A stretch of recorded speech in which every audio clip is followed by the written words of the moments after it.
Una serie de violentos incidentes ocurridos en el sur de Chile enfrenta nuevamente al gobierno de Sebastián Piñera con la comunidad mapuche.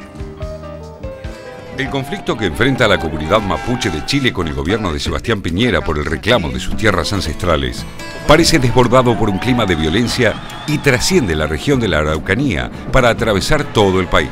El propósito de descubrir la enraizada injusticia sin fin lo llevó a la determinación de desgarrar de la tierra el dolor.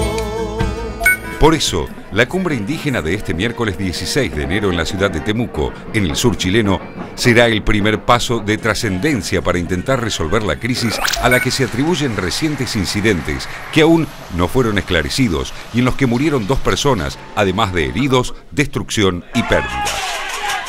Uno de los convocantes al encuentro, el representante del Consejo de Todas las Tierras, Aucán Huilcamán, aseguró que la comunidad mapuche no apoya la violencia de un sector al que el gobierno califica de terrorista y de mantener vinculaciones con las guerrillas de la FARC. En una carta al presidente Sebastián Piñera, otro de los líderes mapuches, Juana Calfunao, expresó su pesar por las muertes y dijo que su pueblo es el primero en condenar estos hechos porque ellos mismos los vivieron en carne propia durante 130 años. Lo cierto es que más allá de las acusaciones de algunos funcionarios gubernamentales y de las especulaciones que difunden los medios chilenos, la justicia está investigando, pero aún no hay pruebas concluyentes de que los ataques que continúan hayan sido perpetrados por integrantes de la comunidad mapuche y como parte de la lucha por sus tierras originarias. Este martes se produjo el 6º incidente en la zona, con el incendio de una bodega y de una casa deshabitada en la zona rural de Padre de las Casas. Pero el episodio más grave ocurrió hace 2 semanas, cuando un grupo de encapuchados incendió una propiedad en la que habitaba una pareja de agricultores suizos que murió en el incendio.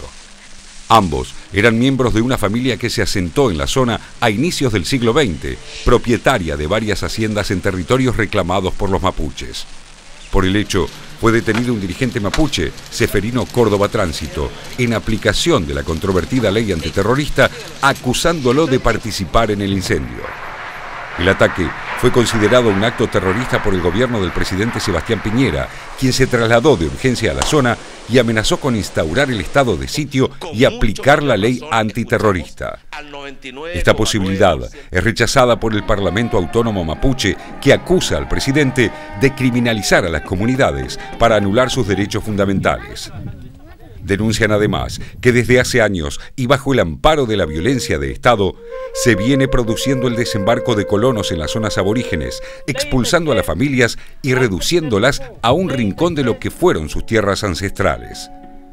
Los mapuches estuvieron entre los primeros habitantes de lo que hoy es Chile. Actualmente, el 30% de ellos vive casi recluido en el sur y otro 30% en la región metropolitana, con niveles de pobreza que casi doblan al resto de la sociedad. En la Araucanía, a 600 kilómetros de Santiago de Chile, está la mayor comunidad mapuche, que incluye un total de 700.000 personas, cerca del 4% de la población chilena, según el último censo. No obstante, estas estadísticas muestran un dato curioso. El censo de 1992 habla de 930.000 mapuches mayores de 14 años. Si se incluye a los menores, el total asciende a 1.200.000 personas. Esta reducción del 30% en tan pocos años se intentó explicar con distintos argumentos. Para los mapuches, la respuesta es una sola. Se trata de un genocidio estadístico para deslegitimar y quitarle peso a sus peticiones. Los mapuches, o gente de la tierra en su lengua, comenzaron a perder sus tierras al sur de Latinoamérica durante el siglo XX, con las operaciones militares Conquista del Desierto en Argentina y Pacificación de la Araucanía en Chile. Los años siguientes mostraron la profundización de este avance y la asimilación de los aborígenes a las sociedades dominantes. La fragmentación cultural y la subdivisión de sus antiguos dominios los arrojó a las grandes ciudades, por lo que hoy se trata de una población pobre y mayoritariamente urbana.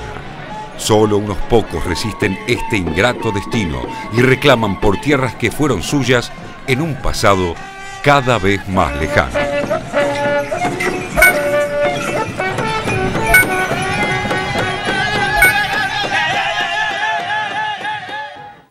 Es impresionante cómo el pasado y el presente están tan imbricados, porque todavía la identidad mapuche es casi como motivo de vergüenza. Muchos mapuches plantean esto, que son presentados, son tan demonizados en la historia de Chile, especialmente en la actualidad, más allá de lo puntual que ha sucedido, que hay como una vergüenza de identificarse como mapuche, algo que está cambiando este último tiempo. Hay innumerables organizaciones mapuches y en la Araucanía se calcula que hay un 25-30% de la población que es mapuche, de origen mapuche. Y en el informe se señalaba la historia, y sí, la historia es importante porque la región de la Araucanía tiene tratados del siglo XIX directamente con la corona española, que tenían un estatus de independencia, era una nación diferente, y esto tiene que ver con su reclamo por autonomía, por la propiedad de las tierras, pero hay un debate histórico al respecto, por supuesto. Lo que me gustaría resaltar en esta cuestión de la demonización, que no es nueva, porque esto es importante recordarlo, ya 4 o 5 años atrás había en los medios de comunicación en Chile señalamientos de que había organizaciones mapuches ligadas a la FARC, algo que vuelve a surgir ahora. Radio Bio Bio señala que hay un informe de inteligencia de la Agencia Nacional de Inteligencia, la ANI, que vincula los hechos de estas últimas semanas con la FARC, con Sendero Luminoso y con la reunión de la CELAC que se va a realizar a fin de mes en Chile. Por lo menos lo dice Radio Bio Bio. Y claro, cuando uno va para atrás, encuentra que efectivamente hay una vinculación que se trata de hacer con la FARC que viene de hace tiempo. Yo estaba viendo un documento presentado por asociaciones mapuches en Ginebra ante Naciones Unidas en el 2009. Y ahí dicen, nos demonizan, nos vinculan a la FARC, nosotros no tenemos nada que ver con la FARC. Por eso es importante todo este hilo histórico. Y es lo que le justifica la aplicación de la ley antiterrorista. De alguna manera, sí, sí. De la dictadura, recordemos, de, la dictadura de 1984, de la dictadura, y que la Concertación tampoco eliminó. Sí, que se le aplicó justamente a uno de los detenidos que es acusado, que es un dirigente mapuche, que es acusado de haber participado en este incendio de una finca el 4 de enero donde muere el matrimonio Luxinger.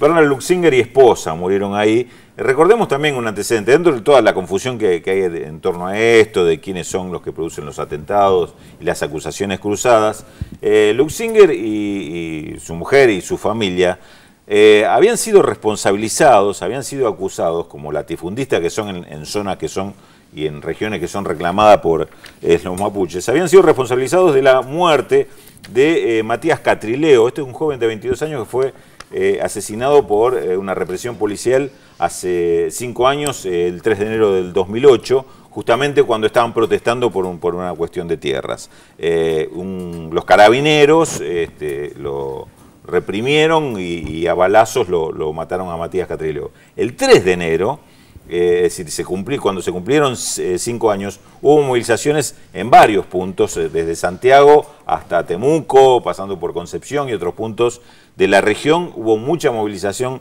de los mapuches, acompañados por buena parte de la población que acompañó en este reclamo. Y el día siguiente es cuando se produce el ataque a la finca. Por eso es que se vinculó directamente y se acusó a los mapuches del incendio y la muerte de este matrimonio Luxinger. Digo, Luxinger muy relacionado con este tema. Igual no fue el único atentado, hubo una serie de atentados. A partir de ahí hubo por lo menos 6 atentados. Exacto. En distintos puntos. Con encapuchado siempre, con lo cual nunca se sabe quién está detrás del encapuchado. Que por eso los grupos mapuches dicen que son grupos de extrema derecha o vinculados a grupos armados ligados a los empresarios, que es parte de las acusaciones. Le pasaba con los estudiantes, que aparecían de repente grupos encapuchados que rompían autos, que quemaban cosas, y bueno, los estudiantes decían que no tenían que ver con ellos y el gobierno decía que sí, que eran parte de estudiantes más belicosos. Inevitablemente, ¿no? Uno también hace el cruce con lo que ha sucedido en Paraguay, ¿no? Lo que terminó después de los hechos de Curuguatí con la destitución de Fernando Lugo, ¿no? Con campesinos que habían tomado tierras, la represión de esos campesinos, y después apareció que había grupos parapoliciales que habían armado prácticamente Yo recordaba en el 2009 también hubo un escenario parecido con el tema de los mapuches. Ustedes recuerdan que hubo hasta una huelga de hambre, que hubo 4 o 5 mapuches haciendo huelga de hambre, hasta un límite realmente que estaba en riesgo la salud, justamente en protesta porque querían aplicar la ley antiterrorista de la época pinochetista, que realmente es un escándalo, porque por un lado tienen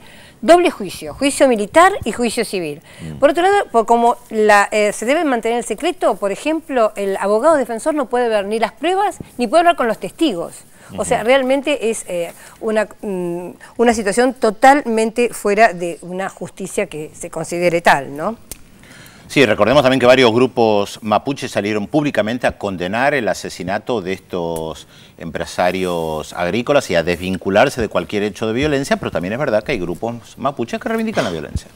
Bueno, y lamentablemente en relación a esto de la ley antiterrorista, la justicia chilena ratificó este jueves, el que acaba de pasar, la aplicación de esta ley. Bueno, Félix, tenemos mensajes, muchísimos. María Esther de Paraná nos felicita por el programa. Alicia de Chipoleti, en Río Negro, dice excelente el programa y dice además que adora a Pedro por la claridad que tiene para explicar. Firmado Alicia Brigger. No, Alicia, gracias. Bueno, son algunos de los mensajes. 0800 444 1777 4535 0709. En Facebook, recuerden, yo veo Visión 7 Internacional y Visión 7 Internacional. Último dato antes de revelar la incógnita para que ustedes, algunos ya están acertando, bastantes, para que ustedes puedan decirnos de quién se trata, que se lo vamos a contar en el próximo bloque. Atención. Polémico por sus obras y opiniones muy críticas con el considerado políticamente correcto, la presión mediática lo llevó a abandonar Francia y a vivir en Irlanda y España, país en el que reside actualmente. Su tercera novela fue objeto de una encendida polémica en torno a su supuesta islamofobia y su visión de la explotación sexual en el tercer mundo. ¿Quién es este personaje? 0800 444 1777 4535 0709. Luego de la pausa se lo contamos, no se vayan.